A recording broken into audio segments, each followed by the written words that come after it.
여러분 성경은 어떤지 모르겠지만 제 성경에도 보면은 행간이 이렇게 있는데 어떤 거는 이렇게 줄을 똑바로 맞춰서 성경 구절을 썼는데 어떨 때는 이렇게 안으로 좀 들여보내서 성경이 쓰여 있는 곳이 있습니다. 대개 그것은 구약 성경에서 인용한 내용이라는 뜻으로 그렇게 이 줄을 조금씩 안으로 넣어서 되어 있다. 그리고 대부분 여러분 성경에는 보면은 뭐 기역, 니은, 디귿, 니귿, 이응, 그래서 그 성경 구절 앞에 뭔가 이렇게 기록되어 있는데 그것을 밑에 성경 밑에 보면은 그게 어떤 성경 구절인지를 얘기를 해주고 있습니다. 이런 성경책의 시스템을 아시면 여러분의 성경을 읽으실 때 도움이 되리라고 봅니다. 제가 이 말씀을 드리는 것은 오늘 이 짧은 성경 구절에서 구약을 인용한 것이 5번이나 반복되고 있습니다. 또 왜 바울 사도가 이 글을 쓰면서 이렇게 5번씩이나 구약 성경을 인용하면서 이 말을 했을까?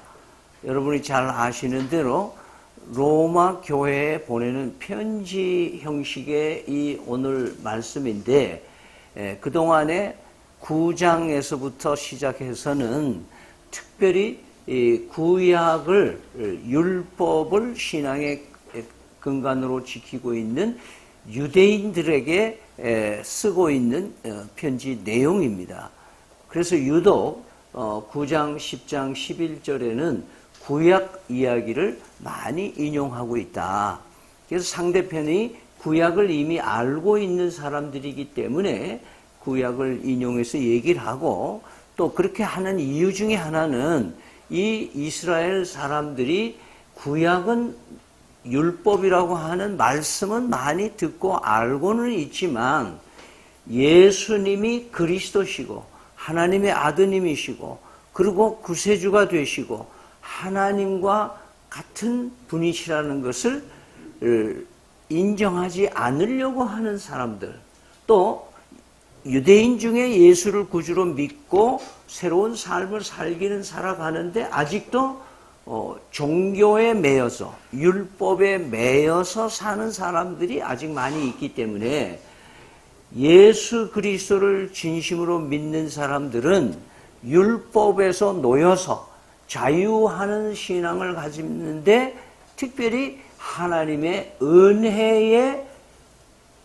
덧입고 살아가는, 은혜로 덧입고 살아가는 새로운 삶의 질서를 가지고 살아간다는 것을 강조하기 위해서.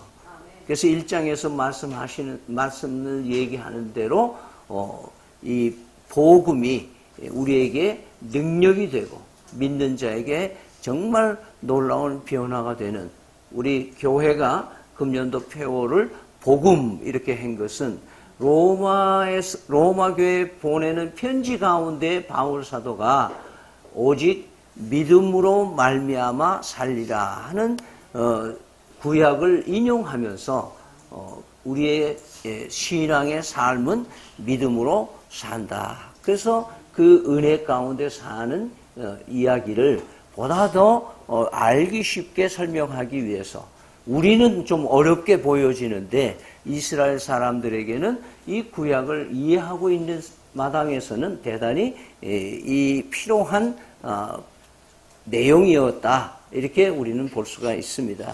그러면서 오늘 이 본문에는 2가지 문제점을 지적해 주고 있고 또 1가지 해결책을 우리에게 알려주고 있습니다. 그러면 첫째 문제를 뭐를 지적하고 있느냐? 이스라엘 백성들이 다양한 방식으로 선지자들을 통해서 메시아 예수 그리스도에 대한 얘기를 끊임없이 얘기해 왔는데도 불구하고 이스라엘 사람들이 이 핑계 저 핑계 대면서 그 말을 경히 여겼다. 그래서 이스라엘의 역사를 보면은 여러 가지로 핑계를 대는 일이 많다. 다시 말해서 하나님의 말씀에 대해서 정말 진지하게 반응을 보이지 아니하고 이 핑계 저 핑계 대는 우리가 너무 강국이 많아서 그렇다. 우리가 너무 먹을 게 없어서 그렇다. 우리가 이 약소 국가가 돼서 그렇다. 우리는 지금 너무 이 지도력이 없어서 그렇다. 뭐 다양한 방식으로 이스라엘 백성들이 하나님의 말씀에 대한 반응이 이렇게 이 핑계를 대는 모습을 보게 되는 것이죠. 그래서 16절에 보면 그러나 그들이 다 복음을 순종하지 아니하였도다. 이사야가 이르되 주여 우리가 전한 것을 누가 믿었습니까? 다시 말해서 구약 시대의 말씀을 누가 믿었느냐? 왜? 우린 믿어지지가 않기 때문에 안 믿었다 이렇게 핑계를 대는 것을 보고 있죠. 어쩌면 우리의 죄성의 근본 마음의 가짐은 항상 핑계를 대게 되어 있습니다. 아담과 하와가 선악과를 금지한 열매를 따먹었을 때 아담은 자기 부인 하와에게 핑계를 댔고 책임 전가했고 또 하와는 뱀에게 책임을 전가하는, 그래서 우리는 어쩌면 인생을 살면서 내 인생의 모든 여정, 내 가족사뿐만 아니라 내 인생의 역사에게도 또 나 자신에게도 책임을 지지 않는 그런 성향을 우리는 가지고 있습니다. 최근 우리는 적폐청산이라는 말을 이렇게 모시바퀴로 들으면서 모든 문제의 핵심을 자기에게 돌리는 사람은 아무도 없고 누구 때문에 이렇게 됐고 이것은 이것 때문에 그랬으니까 그 원인을 이렇게 파헤쳐가지고 이렇게 해결해야 된다라고 의식들을 가지고 있는 모습을 봅니다. 누가 얼마 횡령했다, 누가 얼마 해서 공무원이 어떻게 했다. 근데 그 분명히 세금으로 나온 돈인데 그걸 누가 해치웠다. 그런데 그 돈을 국민들에게 되돌려주는 책임지는 행정부도 없고 책임지려고 하는 사람도 없는 모습을 우리는 보는 것이죠. 여기다 겉들어서 우리는 대개 파산신고라는 제도를 만들어 가지고 인권 의미를 가지면서 그 누군가가 손해본 거에 대해서 책임지는 사람이 없는 사회로 자꾸 가고 있고 그것을 정당화하고 있고 어렵다고 보는 사회로 가고 있는 것은 대단히 이 시대를 핑계대는 시대, 이스라엘의 사람들이 핑계대면서 메시아를 인정하지 않았던 그 핑계들이 오늘 이 시대를 살아가는 우리에게도 그대로 그 죄성을 가지고 있는 인간에게 있다라고 문제 제시를 하고 있는 것이죠. 여러분 성경에 보면 누가복음 14장에 보면은 예수님께서 그런 얘기를 하십니다. 비유로 얘기했는데 큰 잔치를 베푸릅니다. 그래서 종에게 야 가서 잔치에 사람들을 초대하라 그럽니다. 그래서 막 가서 우리 주인님이 큰 뱅크에서 이 식사를 준비하고 지금 이 준비하고 있는 당신들 오십시오. 초대장을 다 줘서 오라고 아무리 해도 모두가 다 그 표현에 보면 일제히 핑계를 대기를 말하기를 그렇게 얘기하면서 리스트가 나옵니다. 어떤 사람은 나는 장가를 가야 됩니다. 그래서 장가 핑계대고 그 잔치에 안 오겠다 그러는 거죠. 그 다음에 어떤 사람은 뭐예요? 나는 밭을 샀는데 그 밭을 일궈야 되기 때문에 일 때문에 나는 못 갑니다. 그러고 못 가는 거예요. 그 어떤 사람은 뭐예요? 나는 소를 샀는데 그 소 샀는데 그 산 거를 또 케어해야 되기 때문에 내가 갈 수가 없다. 그 잔치에 사람들을 초대했지만 초대받은 사람들이 거기에 가지 않는 이유거리들을 찾아서 핑계거리를 찾아가지고 나는 이래서 이랬습니다. 저래서 그렇습니다. 나는 이래서 그렇습니다. 이렇게 하나님의 말씀에 대해서 피해 가려고 하는 인간의 나약한 모습을 예수님이 지적을 하는 겁니다. 이것은 이 시대도 똑같이 우리에게 되겠죠. 우리는 여러분들 대개 보면은 우리 젊은 사람들도 그렇겠지만 나이 드신 분들도 그럴 거예요. 어떤 일이 딱 부딪히면은 뭐예요? 이거는 아이고 이건 너무 시시해. 내가 그래도 이래봬도 이런 존재인데 시시하게 그런 일을 내가 맡아서 해야 돼? 그런 일까지 내가 해야 돼? 시시한 거는 뭐예요? 시시하니까 안 하는 거예요. 하나님이 우리를 통해서 예수님은 손이 없고 발이 없으신 분이라 이런 표현을 하죠. 왜? 우리 손과 우리 발이 예수님의 손과 예수님의 발이 돼야 되기 때문에 그렇죠. 하나님은 우리를 통해서 일을 하시려고 하는데 우리는 이 핑계 저 핑계 대고 안 하는데 그 중에 그냥 요약해서 얘기하면 시시한 건 뭐예요? 시시하기 때문에 안 하는 거예요. 근데 그러면 정작 큰 일을 맡기면 어떻게 하느냐? 아이고요, 그거 내 못합니다. 그걸 어찌합니까, 내가? 그러니까 정작 큰 일을 맡기면 큰이 커서 막 핑계대가지고 안 하는 거예요. 그러니까 커서 안 하고, 작아서 안 하고, 시시해서 안 하고, 그러다 보면 뭐예요? 아무것도 안 하고 사는 거예요. 그러면서 말씀은 줬사오니, 아멘은 하는데 뭐예요? 변화되는 게 없어, 변화되는 게 없어. 그래서 묵은둥이가 돼버리고 묵은둥이가 된다는 말은 뭐냐면 소위 말해서 화석화가 되는 거예요. 그 화석화가 되면은 전혀 말씀이 들어오지 않는 거예요. 요한복음 15장 21절에 사람들이 내 이름으로 말미암아 이 모든 일을 너에게 하리니 이는 나를 보내신 이를 알지 못하느니라. 내가 와서 그들에게 말하지 아니하였더라면 죄가 없으려니와 지금은 그 죄를 뭐예요? 핑계할 수 없다. 왜? 예수님이 실질적으로 하나님의 일로 통해서 보여주시고 예수님 자신의 육신의 몸으로 하나님이 우리를 얼마나 사랑하는 것을 알려주시고 그렇기 때문에 핑계는 더 이상 될 수 없다. 이스라엘 백성들은 내가 그걸 못 들었습니다. 오해를 했습니다. 이해 잘 못했습니다. 이렇게 핑계댔는데 이젠 뭐예요? 예수님 시대부터는 뭐예요? 예수님으로 인해서 확실하게 보여주셨기 때문에 이제 더 이상 핑계댈 수가 없다라고 또 말씀하는 겁니다. 두 번째 문제 제기를 하는 건 뭐냐 하면 이 핑계 저 핑계 된다고 하는 말은 무슨 의미를 문제를 얘기를 하냐면 불순종의 삶을 산다는 거예요. 순종하지 않는다는 거예요. 순종하지 않는 이유를 대기 위해서 이 핑계 저 핑계를 대는 거예요. 난 너무 일이 많아요. 나는 할 일이 너무 많아요.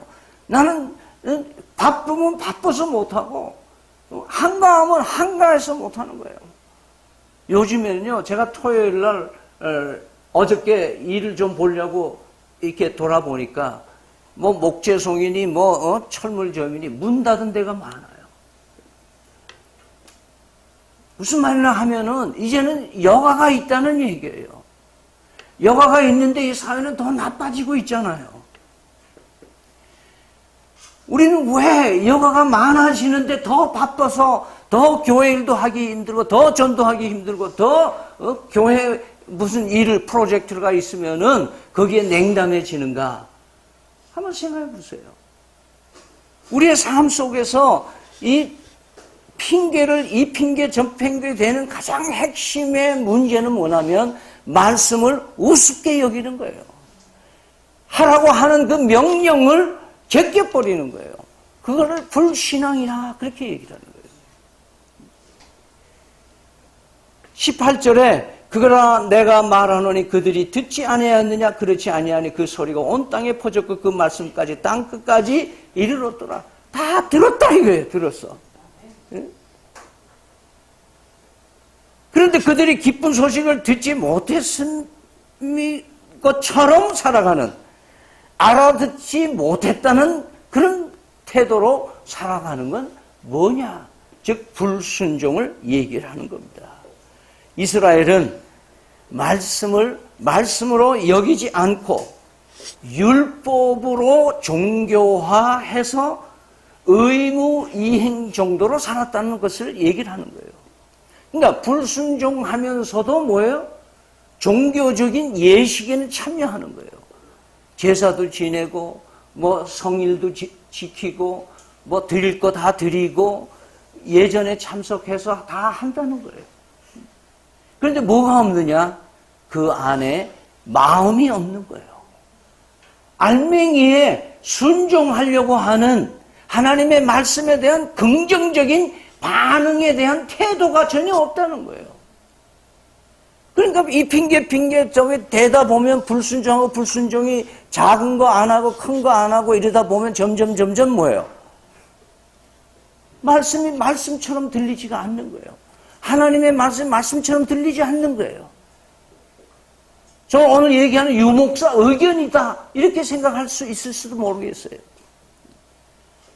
하나님의 말씀이게 되기 위해서는 하나님을 하나님으로 고백하고 예수님을 나의 하나님으로 고백하는 사람은 그 말씀에 권위가 있다고 인정한다고 한다면 그 말씀을 뭐예요? 그대로 하라는 대로 해야 될 거 아니에요. 네? 여기 군에 갔다 온 사람들도 있겠지만은 군대 가서 입대해가지고 열중 시합 하면 열중 시합, 중대 차렷 하면 차렷, 움직여야 될 거 아니에요. 앞으로 가 하면 가야 될 거 아니에요. 하나님께서 명령형으로 말한 거는 뭐예요? 그대로 하라는 뜻이에요. 여러분은 아마 다 이제 기압이 빠졌기 때문에 제가 이 자리에서 전체 일어섰 하면 팍 일어서는 사람 몇 사람 없을 거예요. 이거 뭐 서야 되나? 뭐 귀찮게 또 일어나? 말씀에 대한 반응에 대한 것이 불신앙이라고 하는 것으로 오늘 얘기를 하고 있는 겁니다. 그러면서 말씀에 대한 불순종이면서 뭐는 있어요? 종교적인 행위는 있는 거예요. 그러니까 종교적인 거로 율법을 많이 알죠. 뭐 성경 공부 코스 뭐마다 다 하죠. 제자 훈련 다 하죠. 뭐 요즘에 얼마나 많아요. 요즘에 종교 개혁 얘기를 많이 하면서 종교 개혁이 개혁주의라는 말을 쓰는데 종교 개혁이 주의가 돼. 개혁이라는 것은 현재 진행형으로 내가 하나님의 말씀에 순종해서 내 삶을 변화시켜 나가는 진행형으로 돼야 되는 것이지 어떤 철학이나 그걸 위해서 왜 공부를 해요? 교회 정교교회 500주년이라는 역사 공부를 왜 하냐 이거예요. 지금 살아야지. 아멘? 저는 잘 모르는 사람이에요. 저는 학자는 아니에요. 그러나 살아야 될 거 아니에요. 살아야 돼요. 자기가 살아야 되는데 남을 통해서 자기가 하려고 하는 사람들이 많아요. 그래서 그런 걸 요즘에는 자본주의 사회에서 돈으로 다 해결하래요. 돈 내면 그 돈 가지고 일하면 되지. 왜 나보고 시키느냐. 큰 교회로 가면 갈수록 이제는 부엌에서 일하는 사람이 점점 없는 거예요. 내가 돈 벌어서 내 돈을 가지고 다 헌금했는데 내가 왜 부엌에 가서 일을 해야 되나? 그거 좀 사람 사다가 하지. 이런 식으로 우리의 삶 속에서 하나님의 말씀에 대한 그 중심에 가슴은 없고 뜨거운 은혜 받은 거, 그 뜨거운 가슴은 없고 그냥 이사야서의 말을 빌리면 마당만 밟는 거예요. 그 종교적인 행위만 있는 거예요. 지금 한국 교회가 가장 개혁돼야 될, 변화돼야 될 부분이 뭐냐? 종교화하는 거예요. 자주 말씀드리지만은 기독인이란 말을 하는 것이 바른 말이지 기독교인이란 말은 성서적이지 못하다 하는 게 제 이 성경의 하나님의 말씀의 근거예요. 예수님은 기독교라고 하는 종교를 만드신 교주가 아니잖아요. 맞습니까? 근데 왜 자꾸 기독교 그래요? 저는 동서대학교에서 학생들 보고 그래요. 나는 기독교를 위해서 일하는 목사가 아니다. 나는 영혼을 구하고 영혼을 살리려고 부름받은 목사이지 기독교 세력을 강하게 하고 넓히기 위해서 기독교를 이 땅에 흥왕시켜서 불교도 누르고 뭐 다른 종교도 누르고 그렇게 하는 길로 하나님이 우리를 종으로 부른 건 아니다라고 저는 믿습니다. 오늘 거역하는 불신앙이 만들어가는 것은 완악한 마음이요. 좀 전에 말씀드렸지만 화석과 같이 화석화되고 이것을 성경에는 화인 맞은 자들아 그렇게 해요. 화인이라는 건 뭐냐? 불인두. 인두를 빨갛게 달궈가지고 심장에다 지지면 그 심장이 굳은 살이 벗겨서 뭐예요? 느낌이 없대. 필이 없더라는 거예요. 그러니까 종교에 매여서 자꾸 살면 뭐가 없어지냐면 가슴에 뜨거운 마음이 없어지니까 뭐예요? 감각이 없는 거예요. 아무런 의미를 느끼지는 못하는 거예요. 저 이번에 후반부에 제 앞에다가 이제 써놓을 저희 교회의 프랑카드 내용이 이렇게 마음을 주셔서 그렇게 쓰기로 했어요. 우리 교회는 잘 살게 해드리는 교회가 아니고 의미 있는 길을 갈 수 있도록 하는 도와주려고 하는 교회다 그 말이에요. 여러분 아직도 잘 살려고 그럽니까? 여러분 자식들을 잘 먹고 잘 살게 하기 위해서 열심히 공부시키고 그렇게 뒷바라지 하고 계십니까? 의미 있는 삶이 더 중요합니다. 의미가 있어야죠. 인생을 살아가면서 내가 하루를 살더라도 참 의미 있게 살았다 이래야지. 아이고 죽으나 사나 또 논밭 매러 가자 먹고 살아야 되나 이런 의미 없는 삶을 산다는 것은 하나님이 우리를 위해서 독생자까지 희생시키며 나를 구원해 주신 하나님의 뜻은 아니라는 것입니다. 오늘 이 말씀 속에서 불신앙으로 인해서 외식하는 자들, 그 외식하는 자들, 이렇게 살아가는 사람의 특징 중에 하나는 뭐냐면 내가 옳다라고 생각하는 겁니다. 내 신앙은 괜찮아. 내 판단이 옳아. 저 사람은 틀려먹었어. 다른 사람은 정죄하고 자기는 옳다고 얘기하는 사람일수록 종교적인 사람일 수는 있지만 신앙인이 아닐 수가 있다는 것을 잊지 마시기 바랍니다. 혹시 여러분 가운데 내가 이 호남 사람 말들은 나가! 이래 봬도 이런 식으로 나가면 이사야서에는 루시퍼가 타락하는 바벨론이 타락하는 이유가 뭐냐 하면은 그 짧은 6계절에서 나라는 단어가 10몇 개가 나옵니다. 나라고 하는 것을 주장을 세우고 그래서 오늘날 교회가 왜 자꾸 분란하고 싸움질을 하느냐 하면은 자기는 옳고 다른 사람 틀리다는 거예요. 자기 의에 빠져 있는 거예요. 저 사람 되고 이 사람은 안 돼. 자기가 무슨 전지전능한 하나님이 된 것처럼 사람들을 구분짓고 편가르기 하고 있는 이런 작태들은 이것은 복음이 아니라는 것을 여러분 잊지 마시기 바랍니다.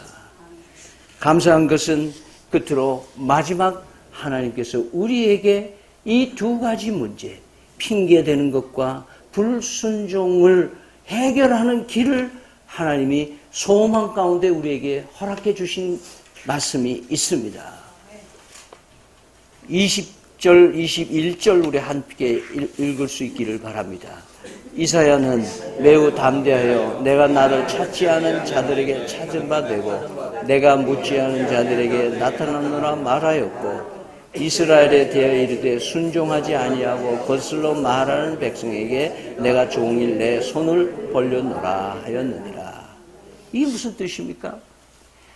이스라엘이 그렇게 핑계대고 저 핑계대고 하나님께 나오지 아니하고 그리고 하나님의 말씀에 불순종하는 역사의 역사를 가문의 가문을 거듭하고 있는 종교로 타락하고 있는 그들을 향해서 이사야서를 인용해서 말씀하시는 분 뭐예요? 네가 찾진 않았지만 내가 너에게 찾아가겠다. 네가 구하지 않았지만 내가 너의 아버지가 하나님이 되려고 내가 다시 온다. 그러면서 21절에 내가 종일 내 손을 벌렸다. 이 말은 뭐예요? 네가 돌아오기를 기다리는 아빠로 아직도 기다린다 이거예요. 여러분, 누가복음 15장에 보면은 그 아버지가 두 아들이 있었는데 그 중에 작은 아들이 아버지에게 재산을 미리 달라는 거예요. 먼저 써버리겠다는 거예요. 그래서 재산을 아버지를 설득해가지고 받아가지고 나옵니다. 그 가장 근본적인 동기는 뭐냐면 아버지 밑에 있는 것은 구속받는다고 생각해요. 자유가 없는 거예요. 자기 주도적인 삶을 살기가 힘들어진다 이거예요. 아버지 감시하에 있어야 되고 아버지 명령체계 속에 살아야 되고 아버지의 품에서 있다는 그만큼 자유가 구속받는다는 생각을 한 거예요. 거기가 얼마나 좋은 곳인지 모르는 거예요. 근데 저 밖에 가면 아버지를 떠나서 밖에 나가면 자유가 있을 것 같고 거기 가면 내가 마음대로 살 수 있을 것 같고 거기는 내가 필요한 거 얼마든지 제공받을 수 있는 데가 있고 나한테 길거리에 나가면 저요 하고 나한테 뒤를 따라다니는 여자들은 천지일 것 같고 어디만 가면은 전부 나한테 붙어가지고 뭐 어디 이번에 어디 출마하시죠 뭐 이러고 막 붙을 사람들만 있을 것 같고 돈이면 다 될 것 같은 돈만 있으면 세계를 누빌 수 있다고 생각하는 그런 탕자의 마음이에요. 성서는 어떻게 기록을 합니까? 그 탕자가 다 탕진했다. 왜? 세상은 다 나를 이용해 먹으려고 하는 사람들 뿐이고 나로부터 단물을 빼먹으려고 기다리는 기생충들만 가득히 있는 세상이고 나를 성공하기를 원하지 않는 사람들이 천지백갈로 사회에 깔려있는 그 곳에 나가서 성공해 보려고 하는 작은 아들의 마음. 아버지 같은 품이, 아버지 같은 분이 세상에 어디에 있는 줄도 모르고 헤매는 한 인생의 모습을 우리에게 보여주는 겁니다. 그 메시지에는 이 탕자가 돼지보다 못한 취급을 받는 그 지경까지 갔어야 그래도 아버지 품이 낫구나. 아버지한테 있는 게 좋은 거구나. 아버지하고 같이 살아야 진짜 행복한 거구나. 아버지 집에는 먹을 것도 있고 아버지는 나를 이런 모든 나쁜 사람들로부터 지켜주기도 하시고 내가 미련할 때 나에게 지혜도 주시는 분 아닌가. 그 무거운 발걸음으로 아버지한테 갑니다. 이제는 그 마음이 낮아져서 어떻게 해요? 나는 아들로 불리움을 당할 그런 자격도 없다. 난 그 집에 제일 말단 부소의 말단 모습이라도 그저 나를 받아준다면 그래 난 가겠다. 요즘에 말로 말하면 아버지가 화가 나서 나를 좁혀더라도 나는 아버지한테 가는 것이 덕이다. 이런 생각을 했을 거예요. 그래 아버지한테로 가는데 그 장면은 어때요? 아버지가 매일 팔 벌리고 문 앞에서 아들이 돌아오기를 기다리는 멀반치 오는 아들을 보고 달려가서 냄새나고 더럽고 추한 아들을 끌어안으며 뽀뽀를 하며 죽은 아들이 살아났다고 기뻐하시며 잔치를 베풀었어요. 오늘 이 장면은 그거예요. 하나님이 두 팔을 펴고 이스라엘이 그렇게 핑계대고 그렇게 불순종하고 그렇게 종교인으로서 가슴이 없이 느낌이 없이 생각 없이 살아가는 미련한 이스라엘 백성을 향해서 매일매일 기다리시는 그 하나님의 모습을 여기서 말씀하는 거예요.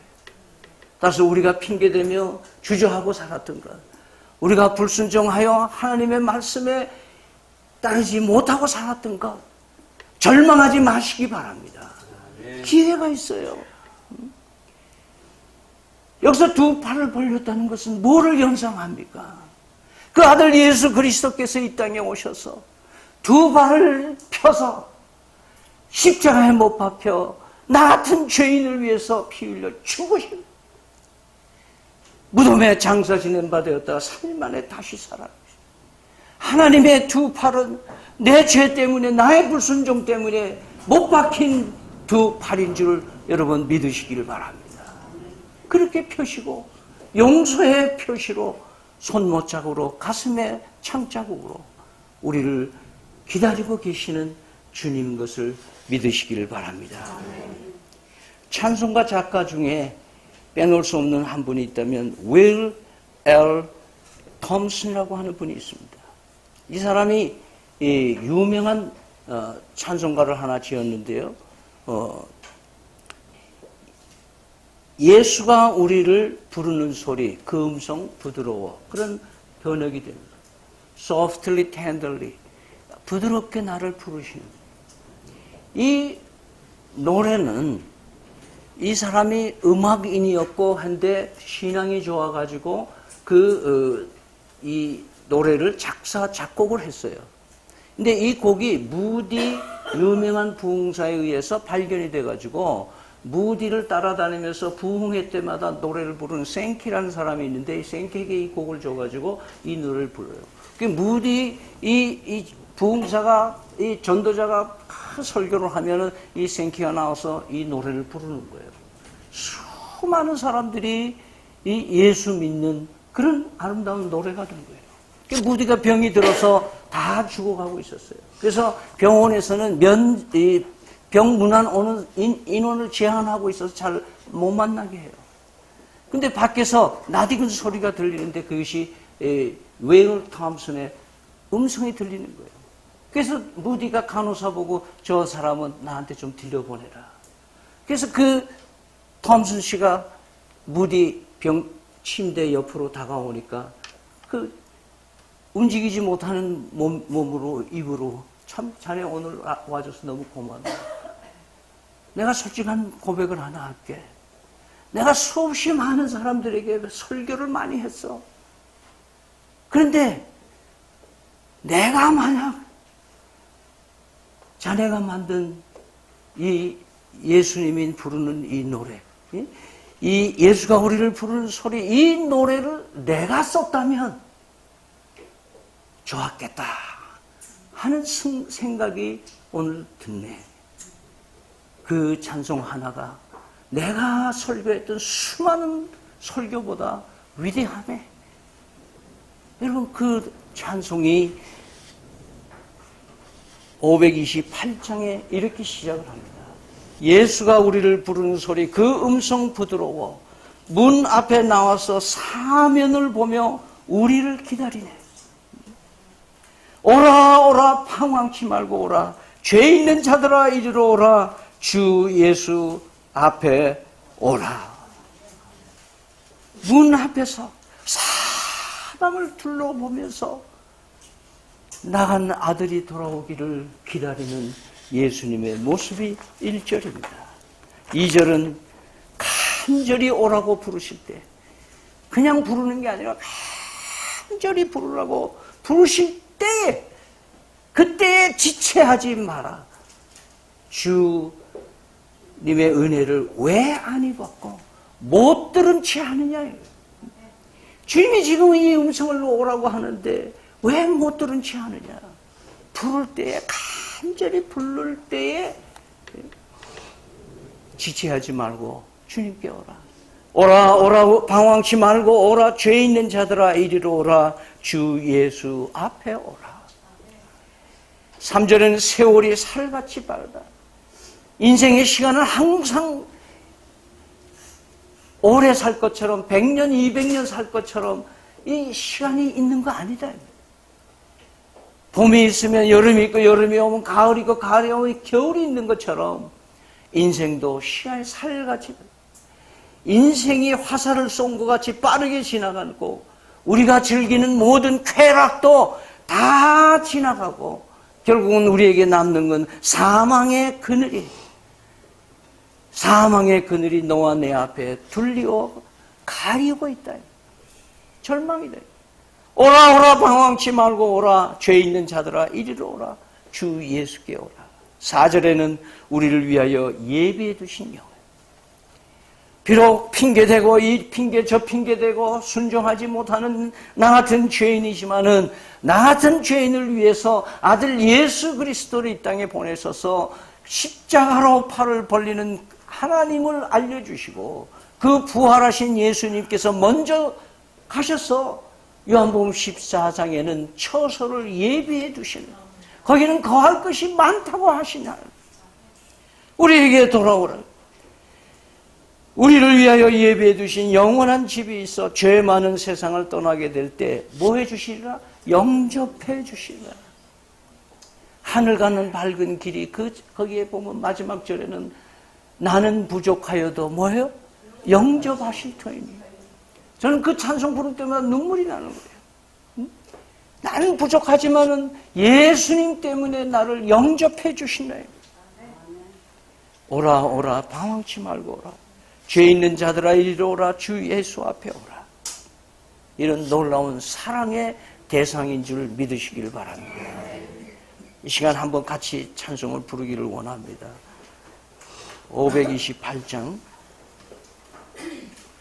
예수를 구세주로 믿고 그 이름을 믿고 고백하며 구원의 길을 가시는 하나님의 품이 최고로 행복한 곳임을 믿고 누릴 수 있는 천국 백성들이 다 되시기를 기원 드립니다. 아멘.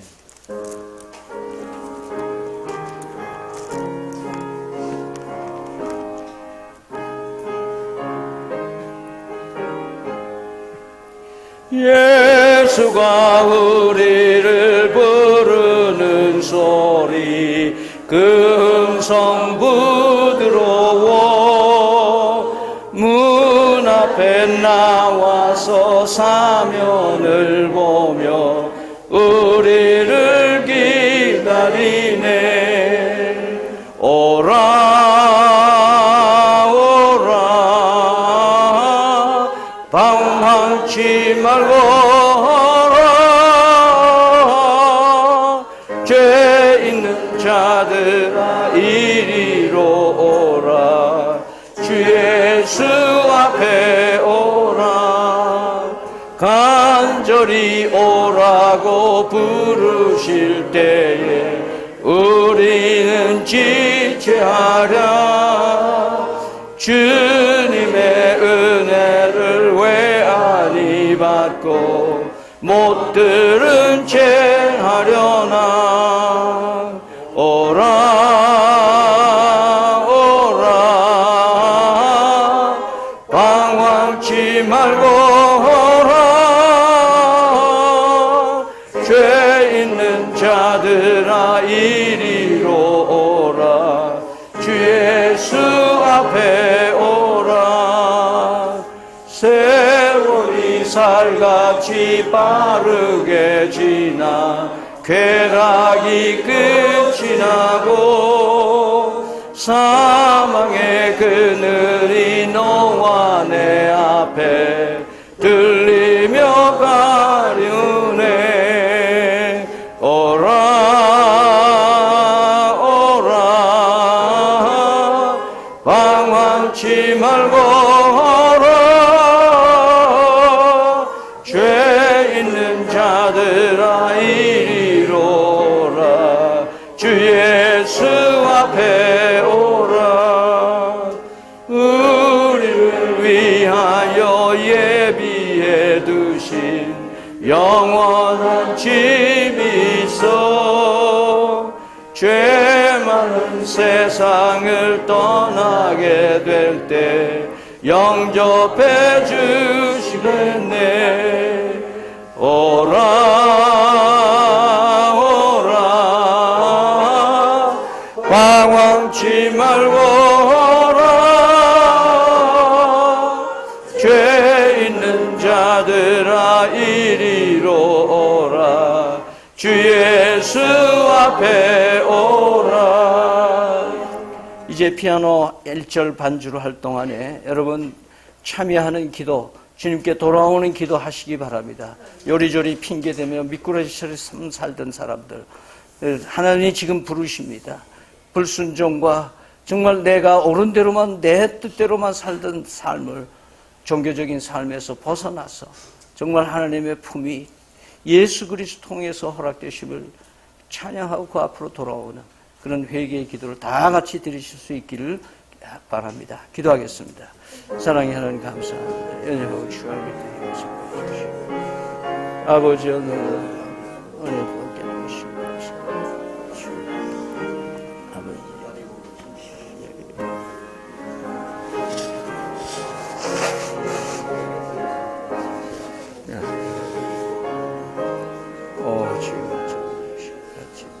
불쌍히 여겨주시고 자비와 긍휼을 주시고 더 이상 방황하지 않게 해주시고 주님께